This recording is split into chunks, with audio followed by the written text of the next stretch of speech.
Sir, सरकारी अनुदान पर कॉलेज को ले जाने के लिए आप हमेशा प्रयासरत रहे। बीच में कुछ लोग इसके विरोध में उतर आए थे, जिससे आपके प्रयास में अड़चनें आ रही थी। अब विद्यालय का माहौल सही है। सरकारी अनुदान की फाइल कहाँ कैसे रुकी है, कहाँ जा रही है? बहुत बहुत धन्यवाद। सर्वप्रथम तो सभी देशवासियों को, सभी क्षेत्र के लोगों को होली की बहुत बहुत शुभकामनाएं और बधाई। निश्चित रूप से कुछ विद्वान थे, मगर क्योंकि हमारा तो संकल्प प्रारंभ से था कि इस क्षेत्र के बच्चे सरकारी दर पर शिक्षा ग्रहण करें, कुछ लोगों का प्रयास था कि उस पत्रावली को रोका जाए।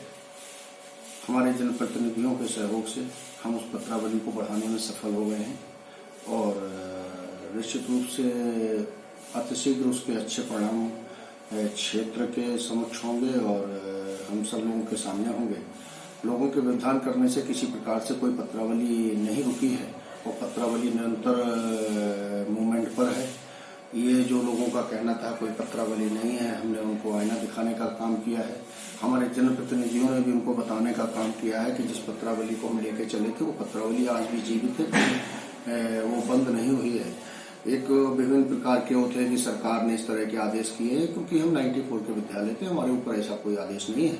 हम छात्र हित में, विद्यालय हित में निरंतर कार्य कर रहे हैं और हम बच्चों के कौशल विकास के लिए भी निरंतर कार्य करते रहे हैं।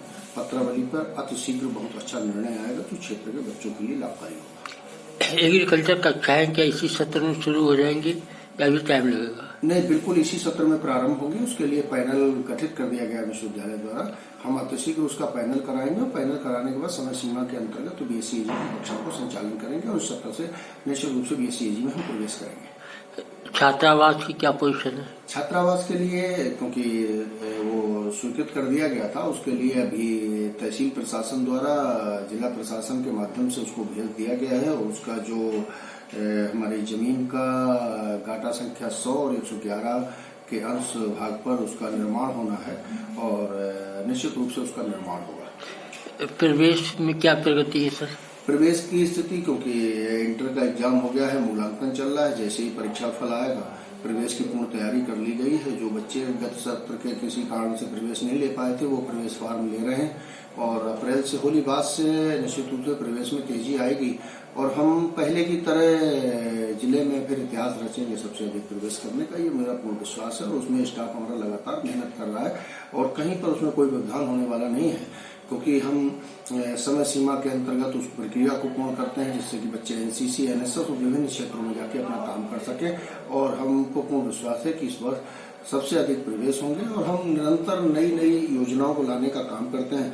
अभी हमने रोजगार पोर्टल पर भी उसका रजिस्ट्रेशन कराया है, तो हम बच्चों को रोजगार किस तरह से उपलब्ध हो सकते हैं उसके लिए भी निरंतर प्रयास कर रहे हैं और चाहे वो कोई भी क्षेत्र हो, उन क्षेत्रों में हमारे बच्चे जाकर महाविद्यालय का गौरव जो है वो बढ़ा रहे हैं। और एक तो समय ये था कि जब लोग महाविद्यालय को भूल गए थे, आज हम देश और प्रदेश के अंदर निरंतर पहचाने जा रहे हैं और अपना काम कर रहे हैं। प्रवेश लेने वाले छात्रों से कोई अपील? अब आपके कॉलेज और दूसरे कॉलेज में क्या अंतर है? क्यों प्रवेश ले आपके यहाँ? हमारे यहाँ क्योंकि हम जो भी शुल्क है हमारा निर्धारित शुल्क है, उसके अतिरिक्त हम 1 रुपया भी ना तो कम लेंगे और ना ही 1 रुपया ज्यादा लेंगे। जो निर्धारित शुल्क है, चाहे वो प्रैक्टिकल है चाहे अन्य है, कोई भी शुल्क हमारे द्वारा नहीं लिए जाते हैं। जो एक निर्धारित प्रक्रिया है उसके अंतर्गत हम प्रवेश करते हैं। निर्धारित प्रक्रिया के अंतर्गत समस्त प्रक्रियाओं को पूर्ण कराते हैं। हमारे यहाँ चाहे वो हमारा संस्थागत छात्र हो, चाहे हमारा भूतपूर्व छात्र हो, चाहे वो प्राइवेट छात्र हो, सबके लिए एक ही नियम, एक ही क्राइटेरिया है कि हम अगर कोई मौखिक परीक्षा होनी है, कोई प्रैक्टिकल होना है तो छात्र छात्राओं से किसी प्रकार का भी शुल्क नहीं लेते हैं और छात्र छात्राएं भ्रमित होते हैं।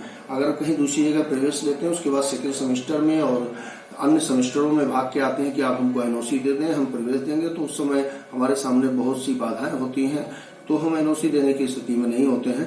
तो निश्चित रूप से कि हमारी जो शुल्क है वो सबसे कम है। हम सरकारी दर पर आज भी लगभग शिक्षा दे रहे हैं, तो हम छात्र छात्राओं से अपील करेंगे कि वो भ्रमित ना हो और समय सीमा के अंतर्गत लिमिटेड सीटें हैं, आके अपना प्रवेश सुनिश्चित करें। आपके कॉलेज के मुकाबले दूसरे कॉलेज बिल्डिंग फीस, तरह तरह की फीसें लेते हैं जो छात्रों को भार पड़ता है। इससे भी छात्रों को कोई अपील करेंगे आप? नहीं, निश्चित रूप से जब छात्र वहां फंस जाता है, प्रारंभ में कुछ ऐसे लोग होते हैं जो बच्चों को फांस देते हैं, बाद में जो गरीब बच्चा होता है वो काफी परेशान होता है। हमारे पास तो ज्यादातर जो महाविद्यालय में बच्चे आते हैं वो गरीब तबके के बच्चों की संख्या ज्यादा है। मैं बड़ा ईमानदारी से कह सकता हूं कि 80 से 85% वो बच्चे हमारे पास आते हैं जो आर्थिक रूप से कमजोर हैं, और हमने उनके लिए भी व्यवस्था की है कि हम 2 बार में और 3 बार तक में हमने उनके शुल्क जमा कराए हैं, जिससे कि वो शिक्षा से वंचित ना रह जाएं।